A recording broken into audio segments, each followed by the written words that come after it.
કૃષ્ણને વંદન કરું, શિશુને હું શું કરું? જગમાં કેવી ફજેતી થાય છે રે, જગમાં ફજેતી કેવી થાય છે, સુદામાજી દ્વારિકામાં જાય છે રે, જુઓ સુદામાજી દ્વારિકામાં જાય છે.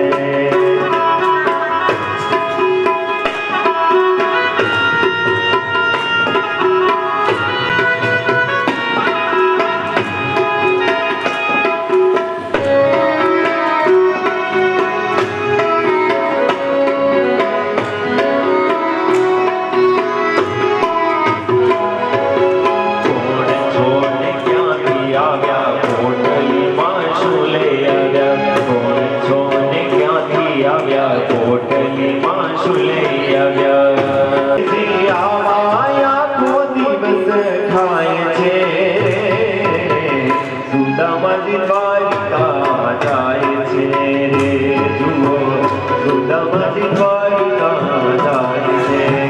હે રાવણનો મેં રાવણ છલકાય છે, એના મનનો મેં રાવણ છલકાય છે રે, સુદામાજી દ્વારિકામાં જાય છે રે, જુઓ સુદામાજી દ્વારિકામાં જાય છે રે, જુઓ સુદામાજી દ્વારિકામાં જાય છે.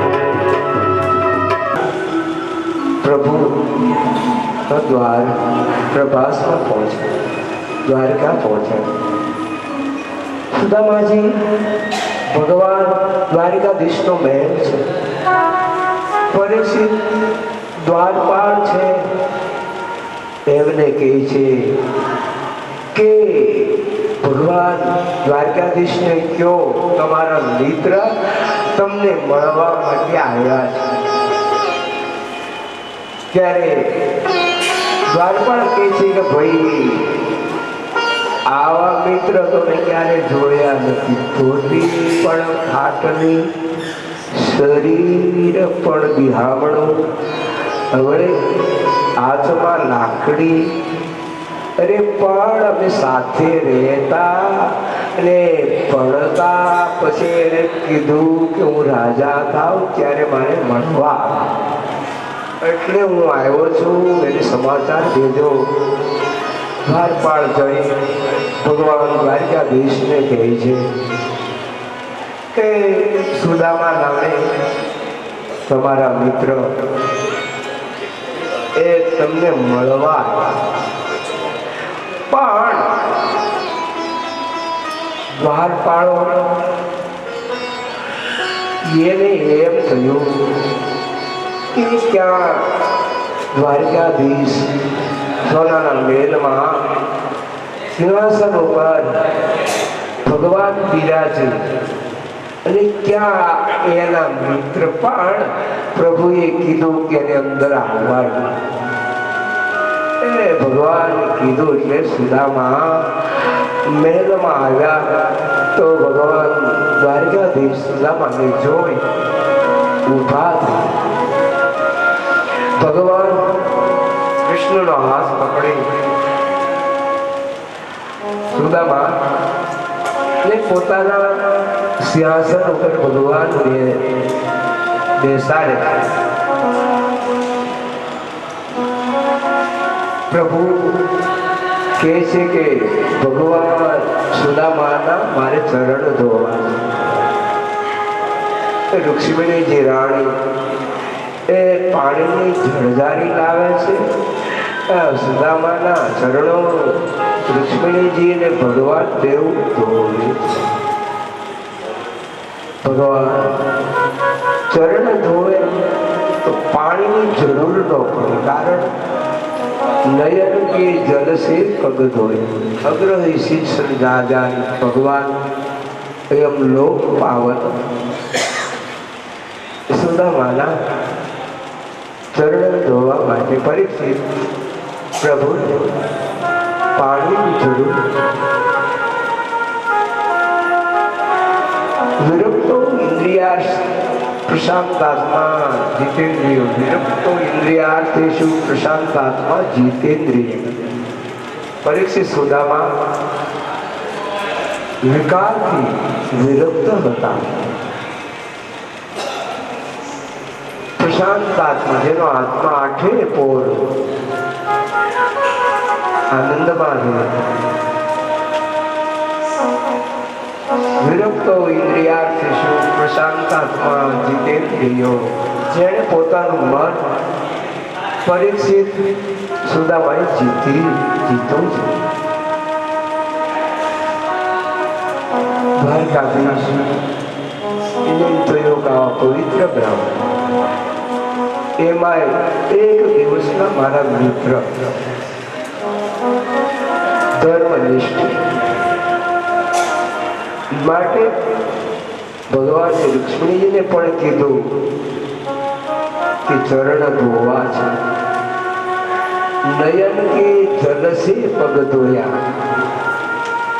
ભાગવતજીના જુદામાં ચરિત્ર લખતા વ્યાસ ભગવાને લખ્યું કે સુદામાના ચરણ ધોવા માટે પાણીની જરૂર નથી પડી. ભગવાન કૃષ્ણના નેત્રોમાંથી પ્રેમના વિયોગ આંસુઓની ધારા. ભગવાનના નેત્રમાંથી પડતા આંસુ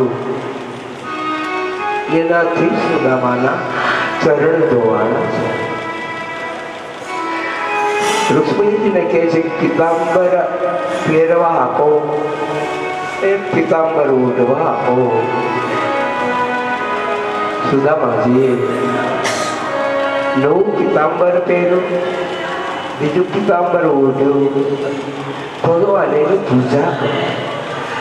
પ્રભુએ ચંદનની રચા કરી, કારણ કે એ બ્રાહ્મણ છે અને ધર્મનિષ્ઠ છે અને પોતાના મિત્ર છે.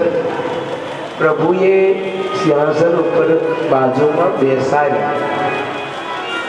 પ્રભુ કહે છે કે તમે પોરબંદરમાં રહ્યો છો તો લગ્ન કેવું કઈ થયું? ધામા કે લગ્ન તો થઈ ગયા, તો કે પરિવાર પણ છે. તો સુદામા કે તમારે કેમ થયું? ભગવાન કૃષ્ણ કહે છે કે અમે તો 18 વર્ષ સુધી મથુરા, વૃંદાવન, ગોકુળ બધે રહ્યા, પણ પછી દેવ ભાવીએ વિચાર કર્યો કે હવે 22-25 વર્ષ સારા આવ્યા તો હવે કાંઈ લગ્ન થાય એવું લાગતું નથી. તો અમે વિચારીને ગુજરાતમાં એક છેડે સાગરના બેટમાં આ સોનાનો મહેલ એમાં રહેવાનું નક્કી કર્યું. જ્યાંથી અમે સોનાના મહેલમાં દ્વારકાધીશ બની ગયા, પછી લગ્ન થયા, પુત્રો થયા. તો તમારે કેટલા પુત્રો છે? સુદામા કે તમારી કૃપાથી સુશીલા જેવી ધર્મનિષ્ઠ પતિવ્રતા પત્ની મળ્યા છે અને 3 દીકરાઓ છે. સુદામા કે તમારે કેટલા છે? તો કે મારે તો 16,108 તો રાણીઓ છે. દીકરાઓ પ્રદ્યુમન, ધીરુજ, શંકર, દીકરાઓ તો બધા બહુ છે, પણ બધા વાત. પછી કે પોટલી, આમાં પોટલીમાં શું છે? સુદામા કે ભાઈ એમાં કાંઈ નથી. અરે પણ સુશીલાજી મારા માટે મોકલાયું છે તો મને તો આપો. સુદામા છે પણ એમાં આ બધું જોયું ને મને એમ થયું કે આમાં અપાય નહીં, કારણ કે તમારે ત્યાં તો બધા જપન ભોગ થાય, ભોગવા મારે આપવા કે. અને ભગવાન કૃષ્ણ ભવાની પોતાની લઈ અને છોડી અને પરીક્ષિત એક મુઠ્ઠી પૌવા. ભગવાન કૃષ્ણ સુશીલાનો પ્રેમ છે. પત્રમ પુષ્પમ ફલમ તોયમ યો ભક્ત્યા પ્રયસ્તિ માધવ. એ સુશીલાનો એ પવાણ એને પવાનો મોકલા, પણ પોતાના હૃદયનો ભગવાન પ્રત્યેનો જે પ્રેમ હતો એની પોટલી બનાવીને પરીક્ષિત સુદામાને આપી હતી કે મારા દ્વારકાધીશને તમે આપશો. ભગવાન દ્વારકાધીશ પ્રતાપભાઈ સોલંકી બહુ સમયથી હું જુદા જુદા સ્થાનમાં કથાઓ કરીએ છીએ અને એમના પરિવાર 10-12 જગ્યાએ મેં કથાઓ કરી છે, પણ એમનો પરિવારનું મોટું યોગદાન એ પહેલેથી કથા પૂર્ણ થાય ત્યાં સુધી એમનું હોય છે. તો ખૂબ ખૂબ એમને આશીર્વાદ આપી મંત્રાર્થ સફલા સંતુ પૂર્ણ મનોરથા શત્રુણામ બુદ્ધિનાશસ્તુ વિગ્રહણ ઉદયસ્તવા રીમ આદિ નારાયણાય નમઃ. એમના તમામ સંકલ્પ પરિવારને ખૂબ સુખી કરે. આ દ્વારકાધીશની જ્યારે વાત કરીએ છીએ ત્યારે ભગવાન દ્વારકાધીશ બહુ દયાળુ છે. તો પ્રતાપભાઈ સોલંકીના પરિવારને ભગવાન દ્વારકાધીશ એની તમામ નાનું મોટું ભગવાન ગીતામાં પણ બતાવ્યું છે. અનન્ય ચિંત્ય તો એ મહાજના પરિયુક્ત તે નિત્યા યુક્તાનામ યોગક્ષેમ વાહ્ય. એ પ્રભુને રાજી કરવા માટે બહુ સમયથી કથાના માધ્યમથી મેં એક દિવસ એમ કીધું કે તમે ભાવનગર હો ત્યારે મારા ગોપીનાથજી મહારાજના દર્શન કરવા આવતા હો. ત્યારે એણે કીધું કે સ્વામી 15 દિવસ બરોડા હો, 2-5 દિવસ ગામડે જાઓ, 2-5 દિવસ સાઈડે હાલતી હોય ત્યાં જવાનું થાય. કદાચ ભાવનગર આવું ને અઠવાડિયું રોકાવ તો પણ મંદિરે આવવાનો સમય ન કાઢી દઉં, કારણ કે બા એ જો આવ્યા હોય તો એનું કાંઈ નહીં. હમણાં મેં ફોન કર્યો તરીકે હું બાને લઈને દવાખાને બાને મોરચો ઉતરાવવાનો છે.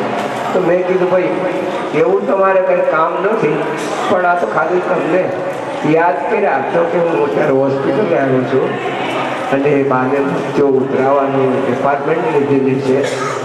તો ભાવનગર આવું ત્યારે પણ હું વ્યવહારિક કામ કરું, ભલે હું મંદિરે ન આવું, પણ તમારી ગંભીર ત્યાં કથા હોય ત્યાં મારો પરિવાર ન હોય એવું નહીં ભૂલે. બાકી તમે મંદિરે આવવાનો આગ્રહ ન રાખો, મને કહેતા પણ નહીં. એનું કારણ છે કે અનન્ય ચિંત્ય તો એ મહાજના પરિપાસતે તેષામ નિત્યાભિયુક્તાનામ યોગક્ષેમ વાહ્ય. તો મંદિરે આવીને જે કરવાનું છે એ હું ઘરમાં નહીં કરું જ. અને કથાના માધ્યમથી કથામાં આવું કે મંદિરે આવું બધું એકનું એક જ છે. તો પરિવાર તો મારો રહેતો નથી. ભાવનગર અમે મંદિરે કેમ આવીએ, ક્યારેક આવતા હોય તો કથાના માધ્યમથી અમે આવીએ છીએ. એટલે તમારા હૃદયમાં ભગવાન દ્વારકાધીશ પ્રત્યે જેટલો પ્રેમ છે એના કરતાં 1000 ગણો અમારા પરિવારમાં ભગવાન કૃષ્ણની વિશે હેત અને પ્રેમ છે. સુદામા એ પવાની પોટલી ભગવાન કૃષ્ણ એ લઈને એક મોટી પવા પોતાના મુખમાં મૂકે છે. તો ઋષિજીને એમ થયું કે મારા માટે પણ એક મોટી મોકલાવી છે.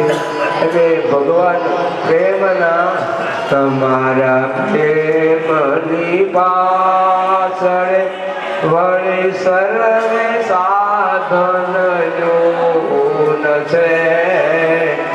ભગવાનને પ્રેમ પામવા માટે પ્રેમરૂપી જે આપણા આંસુડાની ધારાઓ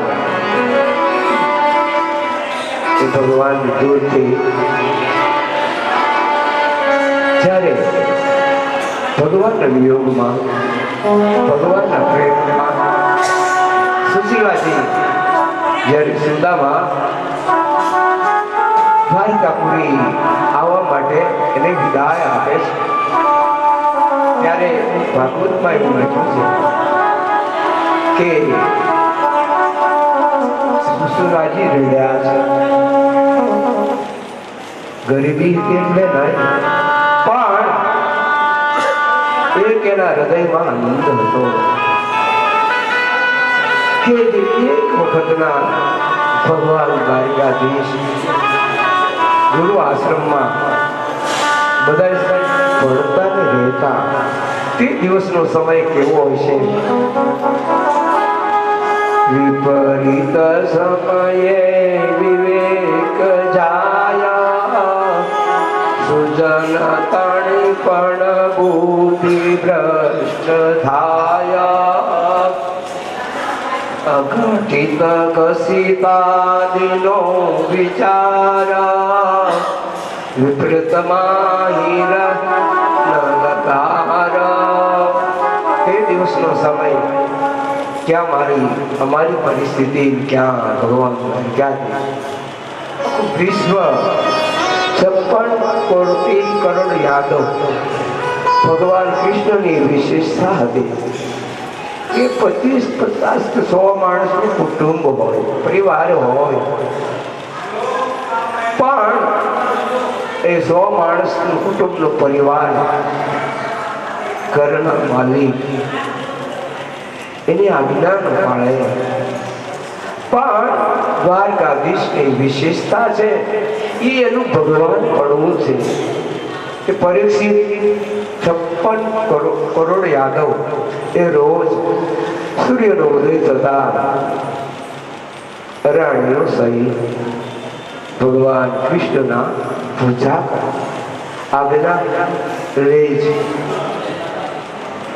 તો ભગવાન દ્વારકાધીશ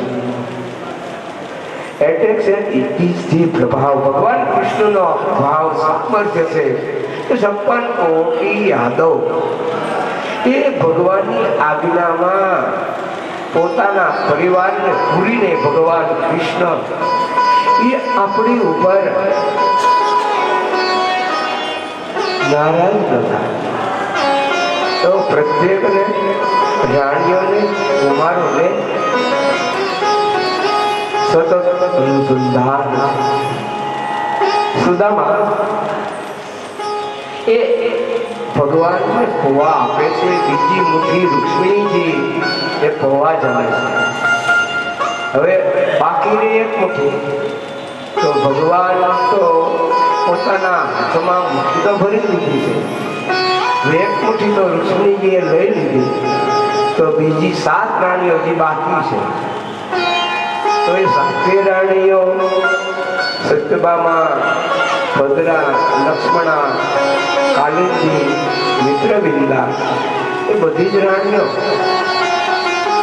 એમ કહે છે કે ભાઈ એ તમારા મિત્ર ને તમારા મિત્રના આ પત્ની એમણે કઈ દ્વારકાધીશ કે રૂક્ષ્મણી બેને માટે નથી મોકલું, અમારા માટે પણ આ પૌવા મોકલ્યા છે, તો અમને તો આપો. ત્યારે 7 રાણીઓ એક મુઠ્ઠી પૌવા વધ્યા 7 લઈ લે છે. એટલે ભગવાન કૃષ્ણ એ સુદામાને ગરીબ છે ખબર છે, પણ કીધું કે દાદા સુદામાજી હવે જવું છે ને, કે હા પ્રભુ દર્શન થઈ ગયા, તમે સસલાજી મોકલાવેલા પૌવા પણ તમે લીધા, પછી હવે જાઓ. રૂક્ષ્મણીજીને કે ઓલી ધોતી હતી ને લાવો, એના પહેરીને આવ્યો હતી ધોતી લાવો, અને એમના વસ્ત્રો એને આપી દો, અને જે અમે વસ્ત્રો આપ્યા એ કાઢીને એમને આપી દો. ભગવાન કૃષ્ણએ આવું કર્યું. પણ વિરક્તો ઇન્દ્રિયાર્થેષુ પ્રશાંતાત્મા જીતેન્દ્રિય. સુદામાજી આવ્યા, ભગવાને પીતાંબર આપ્યું, ઓઢવાનું આપ્યું, બેસવા માટે ગાદી આપી, અને જેવું મન એનું રાજી હતું એવું જ અત્યારે ભગવાન કૃષ્ણ એની પાસેથી વિદાય લઈ શકો, પણ એવું જ મન રાજી. એટલે ભાગવતમાં લખ્યું કે એનું મન એને જીત્યું. ઇન્દ્રિયો વિષયો ઇન્દ્રિયોથી વિરક્ત હતા. પ્રશાંતાત્મા જીતેન્દ્રિય વિરક્તો ઇન્દ્રિયાર્થેષુ, એ પોતે પરિણાતા પુત્રો હતા પણ ઇન્દ્રિયોથી વિરક્ત હતા. તેનો આત્મા આઠે પોર પરમાત્માના સ્વરૂપમાં લીન રહેતો. સુદામા દ્વારકાપુરથી પોરબંદર જવા માટે નીકળ્યા છે. ઘણા બધા રસ્તામાં ગામ આવે, એ પૂછે કે તમે ક્યાં ગયા હતા, શું કામ ગયા હતા? સુદામા કહે છે કે મારા મિત્ર દ્વારકાધીશ છે અને એને મળવા માટે ગયો. હા, તો તમને એને કાંઈ આપ્યું? તમે એને કાંઈ આપ્યું? ત્યારે સુદામાજી બહુ સરસ, મેં એને કાંઈ નથી આપ્યું. મારા પત્ની સુશીલા એ ભગવાન માટે પવા મોકલાયા. એ પવા મેં ભગવાન તમને શું આપ્યા? સુદામા કહે છે કે મને એ દ્વારકાધીશે તેનું શરીર આપ્યું.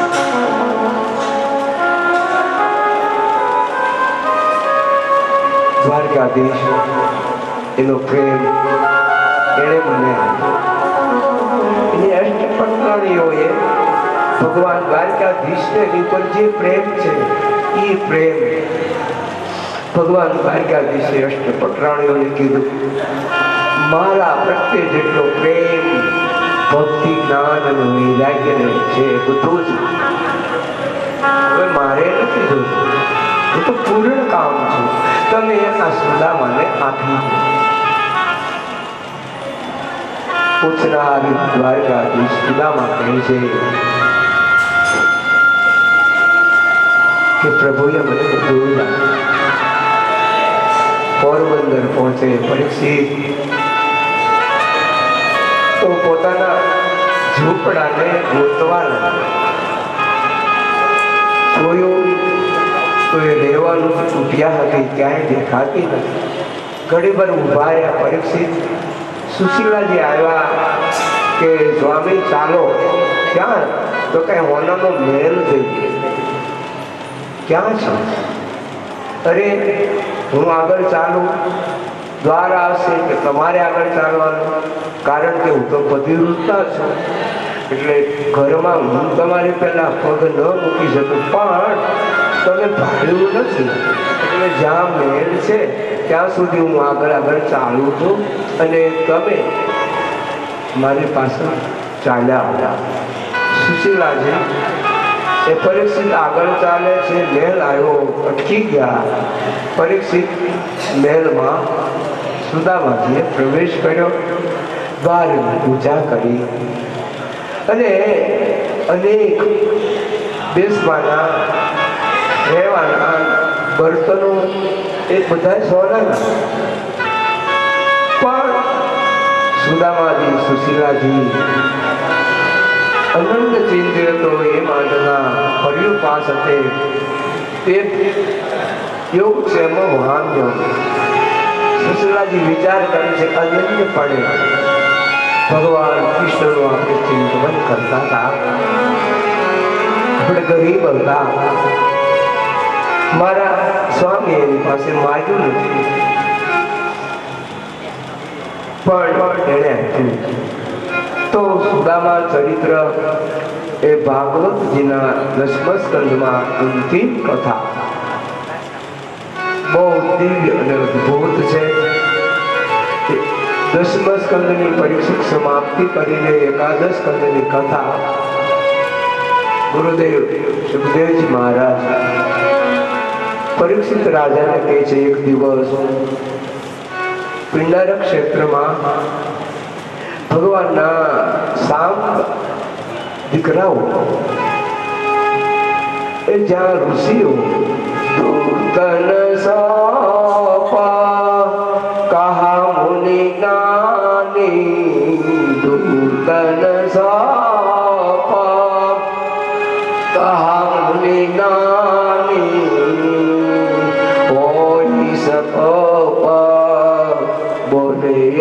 બાણ નૂતન સોપ. એક દિવસ એ ઋષિઓ પ્રબુદ્ધ પીપલાયન કવિ અંતરિક્ષ વશિષ્ઠ આ બધા ઋષિઓ એ પિંડાર ક્ષેત્રમાં ભગવાનની આરાધના કરે છે. ત્યાં ભગવાનના પુત્રો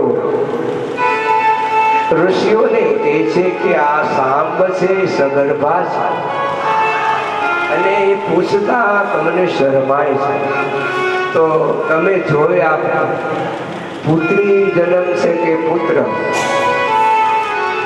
ત્યારે ઋષિઓ કહે છે કે એમાંથી એવું જન્મ છે તમારા આખા કુળનો નાશ થશે. જ્યાં સામના પેટીથી તાંસળું એની અંદરથી એક હાથ ભૂષણ લોખંડનું નીકળ્યું. તો પરીક્ષિત એ લોખંડનો ટુકડો એ ઉગ્રસેન મહારાજાને વાત કરી કે અમે ઋષિ મુનિઓનો અપરાધ કર્યો, મસ્કરી કરી, સામના પેટે તાંસળું બાંધી અને હવે પ્રશ્ન કર્યો કે આમાંથી હું જન્મ છું, પુત્રી કે પુત્ર? કે ઋષિઓને કહો એમ થયું ત્યાં તો ભગવાનના બાળકો છે, આપણે જો જોઈ આપશું તો ભગવાન રાજી થશે. ઋષિએ તો કીધું કે ભાઈ આમાંથી એવું જન્મ છે કે તમારા આખા યાદવ કુળનો સંહાર થશે. પૃથ્વી ગાજી હાકાર મચી ગયો. ભગવાન કૃષ્ણને જયારે ખબર પડે ભગવાનનું હૃદય ભગવાન કૃષ્ણ પોતાના પરિવારને બોલાવી એ હાથનો લોખંડનો ટુકડો ઉગ્રસેન મહારાજાને ઉગ્રસેન દાદાએ એક નાવડામાં બેસી બધાને સાથે લઈ સાગરના બીચમાં એ સાગર લોહના ટુકડાને ભૂકો કરી સાગરમાં ફેંકી દીધો. એક વેતનો ટુકડો વધ્યો એ ફેંક્યો, એને મચ્છ ગળી ગયો. હવે મચ્છ ગળી ગયો એ મચ્છનું વિદારણ ઝાડ શિકારીએ કર્યું તો એનું એને બાણ બનાવ્યું. ફેંકેલો ભૂકો માનાની વેલાયા તરતો ભૂકો પ્રભાસના સાગર કિનારે તરવારના રૂપમાં ઉગી નીકળ્યો. ફરીથી ભગવાન કૃષ્ણ તો ઉદાસ બન્યા. વસુદેવજીએ નારદને પ્રશ્ન કર્યો કે ભાગવત ધર્મ એનો મને ઉપદેશ કરો. તો નારદજી વસુદેવજીને કહે છે કે એક દિવસ નિમિ રાજા યજ્ઞ કરે છે કે નિમિના યજ્ઞમાં નવ યોગેશ્વરો દર્શન કરવા માટે પરીક્ષિત આવે છે. ત્યારે નિમિ રાજાએ પણ તમે જે પ્રશ્ન કર્યો એમને એક યોગેશ્વરને નિમિ રાજાએ પૂછ્યું છે કે ભગવાન માણસ દુર્લભો માનુષો દેહો દેહી નામ ષડભંગુર તત્રાપી દુર્લભમ મૈને વૈકુંઠ પ્રિય દર્શન. માણસ તેનું મનુષ્ય શરીર એ બહુ દિવ્ય છે. શરીર દિવ્ય નથી તો આપણામાં રહેલો આત્મા એ દિવ્ય કેવો તો કે એનો પ્રભાવ એનું સામર્થ્ય પરમાત્મા જેવું છે. કોઈ શરીરનું નહીં પણ મારા તમારા હૃદયમાં બેઠેલું છે આત્મા. આત્મા સુપરમાં કારણ મામ એવ અંશ જીવ લોકે જીવ ભૂત સનાતન. ભગવાન કૃષ્ણએ ગીતામાં અર્જુનને સમજાયું કે આખું જે આત્મા છે એ મારા આત્મા જેવો. સ્વામિનારાયણ ભગવાને પણ શિક્ષાપત્રીમાં બતાવ્યું, સર્વ અંતર્યામી હૃદય સ્થિતા. જેમ કે યોગીજી મહારાજ એના ચરણથી મસ્તક સુધી એમ આ સ્વામિનારાયણ ભગવાન રહેતા. પછીથી પ્રમુખ સ્વામીના ચરણથી માંડીને એના શિર સુધી વ્યાપક સ્વામિનારાયણ ભગવાન રહે. ત્યારે જે મહંત સ્વામી છે એમના ચરણથી શિર સુધી ભગવાન સ્વામિનારાયણ નિવાસ કરે. તો સર્વ અંતર્યામી હૃદયે સ્થિતા. મારા તમારા હૃદયમાં પ્રભુ બેઠા છે. અરે ભગવાન બેઠા છે તો આપણને દર્શન કેમ ન થાય? આપણે આ બધું કામ કરવું પડે એ મને નથી સમજાતું. તમને સમજાતું હોય તો કહેજો. છે નિર્વિવાદ, કારણ કે બે ભગવાને કૃષ્ણએ પણ એ વાત લખી, સ્વામિનારાયણ ભગવાને શિક્ષાપત્રમાં એ વાત લખી. અને એના નમૂના સ્વરૂપે આપણે એનો દાખલો લીધો કે ભાઈ જોગી સ્વામીમાં ભગવાન શરીરમાં વ્યાપક હતા, પ્રમુખ સ્વામીમાં હતા, અત્યારે મહંત સ્વામીમાં વ્યાપક છે. તો મારા તમારા નથી એમ માનવાનું ને? એવું તો ન મનાય, તો નાસ્તિક કહેવાય. એવું તો ન મનાય. તો ભગવાને તો સાકારની ઉપાસના કરવા સંપ્રદાય થાય.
બધી કડીઓ બોલો તને આ કીર્તન મને વર્ષોની સાથે વિશ્વનો ભગવાન, દુનિયાનો ભગવાન, આપણા સૌ કોઈનો પ્રાણ એ સ્વામિનારાયણ ભગવાન મનુષ્ય શરીરમાં જ્યારે ગઢપુરમાં બિરાજે છે ત્યારે ગંગા નદીમાં પણ બહુ જ આજે પાણી આવ્યું છે અને બધા નાહવા ગયા છે. ત્યારે બધા ખોબા ભરી ભરીને બધાને એમ કહ્યું કે ભગવાન જ્યારે મનુષ્ય શરીરમાં છે, આપણે એની સાથે છે, તો આપણે ભગવાનની સાથે રમવું છે. બહાર નહીં પણ પાણીમાં રમવું છે. ને ખોબા ભરી ભરીને ભગવાન ના પાડે છે તોય પાણી ઉડાડે છે. પાણી ઉડાડી અને ભગવાનની આંખમાં પાણી પીધું છે. ભગવાને કીધું કે મારી આંખો બળવા પડે તો તમે પાણી આંખોમાં ન નાખશો. અરે પ્રભુ, અમને તો કાંઈ ખબર નથી, અમે તો બધા ખોબા ભરી ભરી અને તમારું શિર ઉપર નાખીએ છીએ. અરે બાયુ બધાને છૂટ આપે. સંતોને કીધું એક બાજુ ઉયા જાય, હું તો ભગવાન છું અને બધાની ઈચ્છા છે કે આ ભગવાનને આપણે બધાને નવરાવશું, પણ ભગવાનની ક્યારે નવરાવ? એટલે ભગવાને એક દિવસ માટે જ્યારે પ્રભુ આજે ઘેલામાં લીલા કરવા કીર્તન તો ક્યારે બનાવ્યું ખબર નથી, પણ ઈ એમાં જે છું એ કીર્તનમાં વિપુલભાઈ ગાય છે અને ઓલા વાજિંત્રો વાળા હરખો ગાડો હે ખડખડિયામાં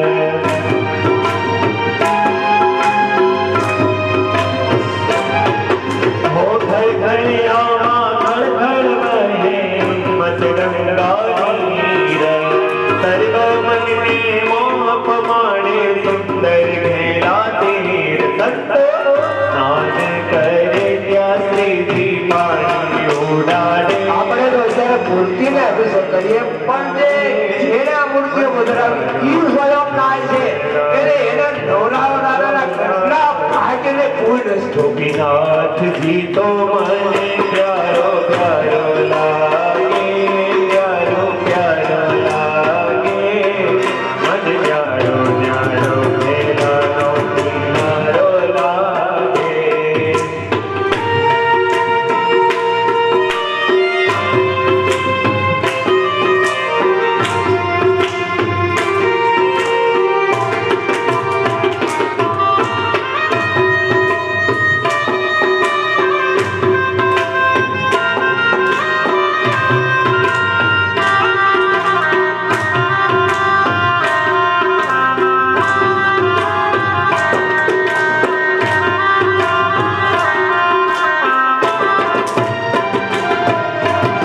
દેવતાઓ આકાશે આવ્યા સજીને વિમાને, સૂર્ય ગતિ સંભાવીને બેઠા શ્રીજી ધ્યાને.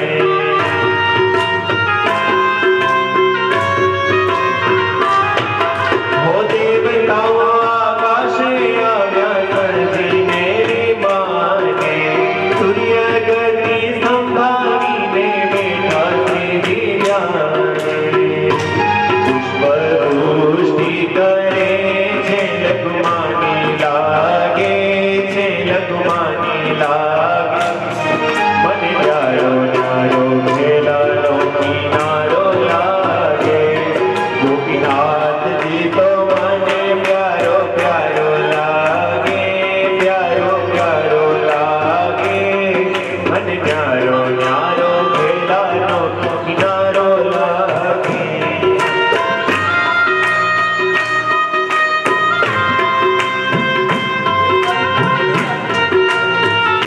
બહુ રાજી થયા.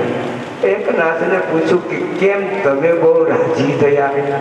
એકનાથે કીધું કે મને પ્રભુએ, હું સંસારી છું, ભક્તિ પણ કરું છું, પણ મારા પત્ની જે ભગવાને મને આપ્યા ને એ સુશીલા જેવા છે કે હું 4 વાગ્યે જાગું તો એ 5 વાગ્યામાં બધું જ પંચામૃત, ભગવાનને અભિષેક કરવાનું જળ, ભગવાનને ધરાવવાનો ભોગ, ભગવાનની આરતી, અગરબત્તી, બધું ફૂલ, બધું જ રોજ તૈયાર કરી દે. તો એટલા માટે મને જે પત્ની પ્રભુએ આપ્યા છે એ અનુકૂળ આપ્યા છે. તો તુકારામ કે મારે તો એવું છે કે પત્ની તો છે પણ ભગવાન ભક્તિ કરવી એને ગમતી નથી. હો દેવતાઓ આકાશે આવ્યા સજીને વિમાને, સૂર્ય ગતિ સંભાવીને બેઠા શ્રીજી ધ્યાને. પુષ્પ વૃષ્ટિ કરે છે લઘુમાની લાગે છે, લઘુમાની લાગે, મને ન્યારો ન્યારો ખેલાનો કિનારો લાગે. ગોપીનાથજી તો મને પ્યારો પ્યારો લાગે, પ્યારો પ્યારો લાગે, મને ન્યારો ન્યારો ખેલાનો કિનારો લાગે.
ઈ તો મને પ્યારો પ્યારો લાગે, પ્યારો પ્યારો લાગે મને, ન્યારો ન્યારો ભેલાનો કિનારો લાગે મને, ન્યારો ન્યારો ભેલાનો કિનારો લાગે. યદુએ મહાન ભૂલ કરી. ભગવાન કૃષ્ણને સમાચાર આપો. ભગવાન પોતાના પરિવારને બોલાવીને કહે છે કે તમે બધા પવિત્ર. તે દિવસે સૂર્યનારાયણના ગ્રહણનો દિવસ હતો. ને પ્રભુએ બધાને કીધું તમે પ્રભાસમાં જાઓ. પરીક્ષિત પ્રભાસમાં જઈ યજ્ઞ કરો, વિષ્ણુ સહસ્ત્ર આદિ સ્તોત્રના પાઠ કરો, દાન કરો. ભગવાને આજ્ઞા કરી. ભગવાન પણ પ્રભાસમાં આવી પીપળ વૃક્ષને ટેકવી ડાબા ચરણ ઉપર જમણો ચરણ રાખી પીપળના વૃક્ષને ટેકવીને પ્રભુ બેઠા છે. ઉદ્ધવજી પણ આવ્યા, મૈત્રેય મહર્ષિ પણ આવ્યા, વસુદેવજીને નારદ ભાગવત ધર્મ કવિ હરિ પ્રબુદ્ધ પીપલાયન સમસ કરભાજન આ નવ યોગેશ્વરો એ નિમીને કહે છે દત્તાત્રેય પ્રભુ કે મેં 24 યદુને કે મેં ગુરુ કર્યા છે. પૃથ્વી પાસેથી ગુણ લીધો, સહન કર્યું. એક દિવસ એક હોલી ને ઓલો પોતાના બચ્ચાઓની સાથે વૃક્ષ ઉપર ચડે છે. ઝાડ શિકારી આવી ઝાડને પાથરે છે. તો એ બચ્ચાઓ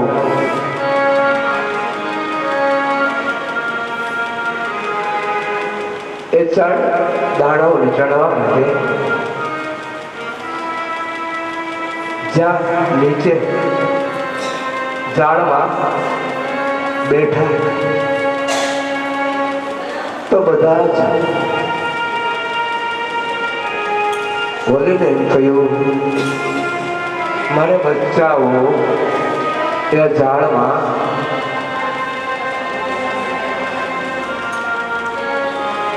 બેઠા છે, એને બહાર નીકળવું છે, પણ આ પારાથી પાથરેલી ઝાડ છે તો લે હું પણ બચ્ચાઓની પાસે જઈ ઝાડને કાપી બચ્ચાઓને ઝાડમાંથી પરીક્ષિત પોતાના પરિવારમાં આસક્ત બની બચ્ચાઓને બચાવવા માટે એની માં એ પણ એ ઝાડમાં ફસાય છે. પિતા એ પણ હોલી બચ્ચાઓને બચાવવા માટે જ્યાં નીચે ઉતરે તો એ પણ એ ઝાડમાં ફસાય છે. સુખદેવજી મહારાજ કહે છે કે રાજા પૃથ્વી પાસેથી ગુણ લીધો, સાગર પાસેથી ગુણ લીધો, વેશા પાસેથી ગુણ ગ્રહણ કર્યો, બધા પાસેથી. ભગવાન દત્ત કહે છે કે યદુ મેં એક ગુણ હોય તો એ ગુણને ગ્રહણ કર્યા છે. સ્વદોષ દર્શનમ. હું દત્ત કહે છે કે મારા રહેલો દોષ એનો રોજ વિચાર કરું છું. પરાયા રહેલો ગુણ જેને હું જોઉં અરે ભગવાન નીલકંઠ વર્ણી તપભૂમિમાં વિચરતા, કુટિયામાં જતા.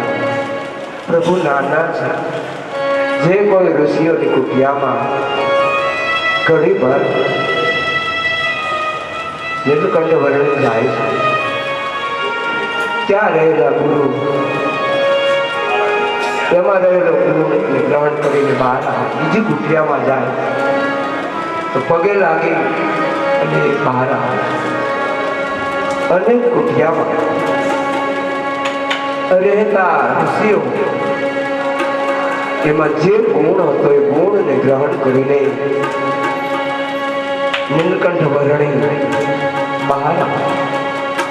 તો એક દિવસ એક અવંતીપુરીમાં લોભી બ્રાહ્મણ ભગવાન કૃષ્ણને કહે છે કે હે પ્રભુ, હું બહુ દુઃખી, મારા પરિવારમાં આસક્ત હતો, બધું જ હતું, પણ આજે મને મારો ત્યાગ કર્યો છે.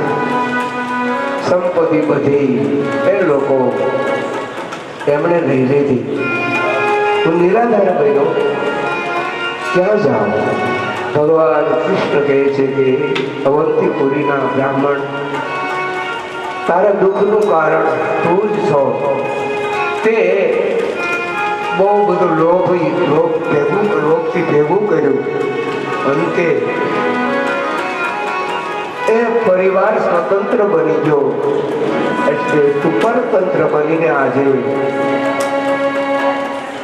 ઋષિ મુનિની કુટિયામાં જા, તપ કરજે, સાધના કરજે, ભગવાન તારી લાગશે. ભગવાન કૃષ્ણ પણ પ્રભાસમાં આવ્યા છે. જે તીક્ષ્ણ હથિયારો એ ઉડ્યા છે, ઉડ્યમાનાની વેલાયા. આપણે પાણીમાં, સાગરમાં બીજ નાખી, ઘઉંના બીજ નાખીએ તો ઘઉં ઉડે, ચોખા નાખીએ તો ચાવલ ઉડે. પણ આ ભાગવતની અંતિમ કથા બહુ ચમત્કારી છે, અદ્ભુત છે કે લોખંડનો ભૂકો સાગરમાં ફેંકે, માનાની વેલા મિત્ર તો ભૂકો સાગર કિનારે પહોંચ્યો. તલવાર જેવી ધારાઓ વાળા તીક્ષ્ણ હથિયારો એમાંથી મૂક્યા. હવે એ હથિયારો યદુકુમારો, મામો ભત્રીજાને, ભત્રીજો ભાઈને, ભાઈ ભાઈને, ભાઈ ભાભીને, કાકો ભાઈને, બધા જ એ હથિયારો ખેંચી અને એકબીજા પરસ્પર યુદ્ધ કરવાનું, એકબીજાને મારી નાખવાનું. ભગવાન દૂર છે, ભગવાને જોયું કે જી યાદવોને મેં આ પ્રભાસમાં યજ્ઞ કરવાનું કીધું હતું, પણ આ તો યજ્ઞને ભગવાનની આરાધના કરવાને બદલે એકબીજાની ઉપર પ્રહાર કરીને મારી નાખ્યા. ભગવાન બલરામ વિચાર કર્યો, આને કોઈ રોકી ન શકે. કારણ કે ભગવાન કૃષ્ણે વિચાર કર્યો, પૃથ્વીના ભાર હું, મેં બધાનો સંહાર કર્યો, પણ મારો યાદવ પરિવાર એ પણ સંપત્તિ, સત્તા અને શરીરથી ધર્મથી ભ્રષ્ટ થયો છે. તો હું યોજાશ તો કોઈ એને મારી નથી શકે. ભગવાને પોતાના દેખતા ઋષિઓને નિમિત્ત બનાવીને શાપ અપાયો અને 56 કોટી યાદવ એને ભગવાને સ્વયં મારતા મરતા ભગવાને સ્વયં પોતાના નેત્રોથી જોવે છે. ને ભગવાન જોવે છે ત્યારે ભગવાન કૃષ્ણ વિચાર કરે છે, મારે એટલું કાર્ય કરવાનું અધૂરું, હવે જેની ઘડીએ આ કાર્ય પૂરું થાય એટલે મારે રહેવાનું થતું. તો ભગવાન દેખતા 56 કોટી યાદવ ભગવાનના સંકલ્પથી દત્તુને શરણ થાય. ભગવાન કૃષ્ણ પણ વિશ્વામિત્ર ઉદ્ધવ ભગવાનની પાસે આવીને રડી રહ્યા છે. રડતા ઉદ્ધવ પ્રભુને કહે છે કે હે ભગવાન, અત્યારે તમે શરીર છોડવાનો સંકલ્પ કર્યો છે. ભગવાન કહે છે કે હા, જે ઝાર શિકારી જે શાપિત બનેલો લોખંડના ટુકડામાંથી એણે બાણ બનાવ્યું છે, એ પણ રાહ જોવે છે કે ભગવાનનો સંકલ્પ થાય એટલે ભગવાનના ચરણમાં, ભારત દેશમાં, હૃદયમાં બાણ મારે. ભગવાન બેઠા છે, વિરાજમાન થયા છે. ઉદ્ધવને મૈત્રી મળશે. ભગવાન શરીરનો ત્યાગ કરશે તો રડી રહ્યા છે. રડતા ઉદ્ધવને ભગવાનનું ચરણ શરીર ભીંજવી દીધું. પ્રભુ ઉદ્ધવને આશ્વાસન આપ્યું. શા માટે? તમે મારું અપર સ્વરૂપ છો. તમને નિષ્કામ કર્મયોગ, જ્ઞાન યોગ, ભક્તિ યોગનું દાન કરું છું. મારી ચરણ પાદુકા ભગવાન દ્વારકાધીશ કે હું તમને ભગવાન કૃષ્ણે અંત સમયે પોતાની ચરણ પાદુકા હે પરીક્ષિત ઉદ્ધવના શિર ઉપર મૂકી રડતા વિદાય લેતા ઉદ્ધવ એને ભગવાન કૃષ્ણ ઉદ્ધવને, મૈત્રેય ઋષિને, બધા દેવતાઓને રડતા જોયું. પોતાનો 56 કોટી યાદવ એને મરતો જોયો. પરીક્ષિત ભગવાન ચોધારા આસુઈ ઉદાસ બની એ પણ ભગવાનના રડો કે જે કુળમાં મેં જન્મ લીધો એ કુળ એને પણ બચાવી ન શક્યો, સુધારી ન શક્યો. આ વિચારથી ભગવાન પણ રડી રહ્યા. પરીક્ષિત ઝાર શિકારી સિદ્ધ સામે આવી ભગવાનને બાણ. ઝાર શિકારીએ જ્યારે ભગવાનને બાણ માર્યું, ભગવાન હાલ કરણમાં બીજીને ભગવાનના સાથીને લીધી. ત્યારે પ્રભુ તો ઉદ્ધવ, મૈત્રેય મહર્ષિ, બીજા બધા જે હતા અરે આપણા ઘરના પરિવારમાંથી કોઈ જાય, આખું ઘર અહીંયા ફાટ લીધે. આ તો ભગવાનની વિદાય, ભગવાનની વિદાય ને જોઈને કોને રડવાનું? ભગવાનની વિદાય જોઈ તો દારાવશે જેટલા જે હતા બધા પ્રભાતનો સાગર એ પણ રડવા. સૌથી પહેલા વિરજા નદીને ખબર પડી છે કે ભગવાન સદિત તો એ પણ વિરજા નદી અહીંયા ભાત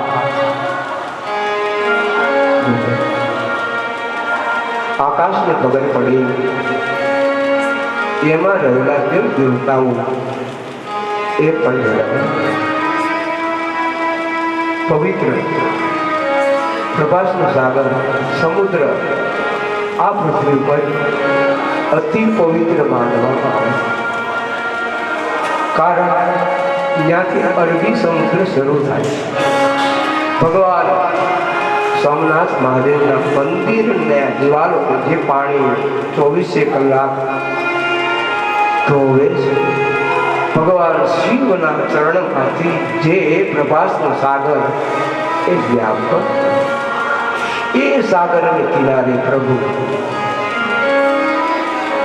પીપળના વૃક્ષને ટેકવીને બેઠા છે. ત્યારે ભગવાન ક્યારેય પ્રભુએ પોતાના ભારત પ્રદેશ ઉપર હાથ નથી રાખ્યા, પણ આજે ભગવાનને માટે પણ એવો સમય આવી ગયો જે હરમેશ રડતા અને ભગવાન રડતા બંધ કર. પણ આજે સ્વયં ભગવાન કૃષ્ણ પણ રડી રહ્યા છે. વિરજા નદીએ બીજા દેશના જે સાગરો એને સમાચાર આપ્યા છે કે પ્રભાસમાં ભગવાન દ્વારકાધીશ એ શરીર છોડી રહ્યા છે. રડતા ઉદ્ધવ ભગવાનથી વિદાય લઈ ચરણ પાદુકા શિર ઉપર લઈ ભગવાનના વિયોગને સહન કરતા બદ્રિક આશ્રમમાં પહોંચ્યા. મૈત્રેય મહર્ષિ ભગવાનની આજ્ઞા હતી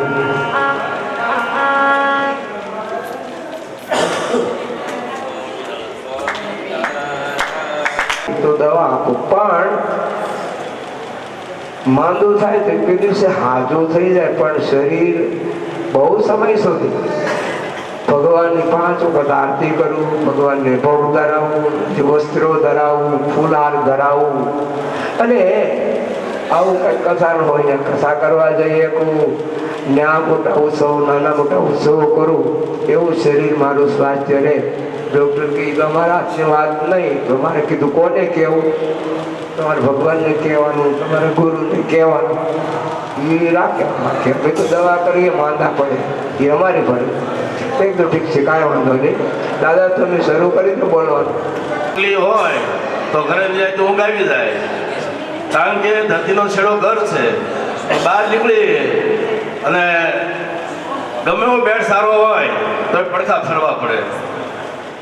પણ આપણે એક દ્રષ્ટિ હતી, ભક્તિની દ્રષ્ટિ હતી. કોઈ પણ મુશ્કેલી પડી હોય તો આ આયોજનમાં હું સહભાગી થયો છું. તો એ સ્વામીજી કોઈ ભૂલ નથી, મારી ભૂલ છે, મને દરગુજર કરશો. બીજું કે સ્વામીજી પોતે કથા કરી શકે. ભગવાન કૃષ્ણ ગોવર્ધન તજલી આંગળીએ તોડ્યો, એને કાંઈ ગોળિયાની જરૂર નહોતી, પણ ગોળિયા ચમત્કારમાં ન પડે. અને ભગવાનને એવું હતું કે આ બધાના સહભાગી થાય ભગવાનના કાર્યમાં. અને એટલે કીધું ભાઈ મારી તાકાત નથી, પણ તે બધા લાકડી લઈ અને તમે ખડતર છો, ગાયોના દૂધ પીધેલા છે, તમે એક લાકડીનો ટેકો કરો તો આપણો ગોવર્ધન પર્વત તોડી નાખીએ આપણે. અને ગોવર્ધન પર્વત તોડાઈ ગયો. બધાને એમ થયું કે અમારાથી તોડાણો. એમ સ્વામીજીએ જો એકલા કથા કરી નાખે, એક રૂપિયો લીધા વિના, તો એને તો દાતા મળી રહે. પણ આપણે સહભાગી થવું જોઈએ. અને એટલે ક્ષુલ્લક કિંમત, આ કાંઈ 5,000 છે રૂમ કંઈક મોટી નહીં. આ રૂમનું ભાડું ખાવાનું તમે ગણો ને તો 5,000 ટિકિટ ભાડું તો માથે પડે. કારણ કે આમાં અમુક એવા હોય કે સંખ્યા ઓછામાં ઓછી 80 એમને ધારી હતી, એમાં 10-15 જણા તો છેલ્લે ટિકિટ કેન્સલ કરાવી.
દર્શન કરશે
તમારી અમને આવશે અંતર અમારા સુનારે હો અંતર અમારા સુનારે યાદ તમારી અમને આવશે અંતર અમારા સુનારે હો અંતર અમારા સુનારે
મારે માથે છે યમુના